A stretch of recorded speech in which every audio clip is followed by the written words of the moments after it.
حضرت عائشہ صدیقہ رضی اللہ عنہ فرماتی ہیں کہ شعبان میں حضور اکرم صلی اللہ علیہ وآلہ وسلم کثرت سے روزے رکھتے تھے۔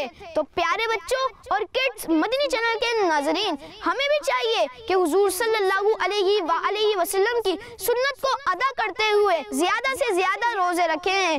صلو علی الحبیب صلی اللہ تعالی علی محمد صلی اللہ تعالی علیہ وآلہ وسلم۔ مولایا صلی وسلم دائما ابدا۔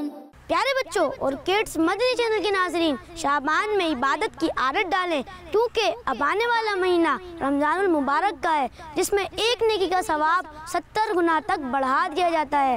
سبحان اللہ، صلو علی الحبیب صلی اللہ تعالی علی محمد صلی اللہ علیہ وسلم۔ مولایا صلی وسلم دائما ابدا۔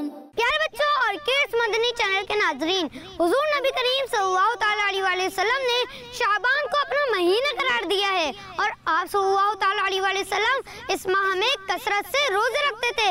سبحان اللہ، صلو علی الحبیب صلی اللہ تعالیٰ علی محمد صلی اللہ تعالیٰ علیہ وسلم۔ مولایا صلی وسلم دائما ابدا۔ پیارے بچوں اور کڈز مدنی چینل کے ناظرین، ماہ شعبان میں بزرگان دین کی ولادت اور عرس کے ایام منائے جاتے ہیں، جن میں امام اعظم ابو حنیفہ رحمۃ اللہ علیہ اور باقی اولیاء اللہ بھی شامل ہیں۔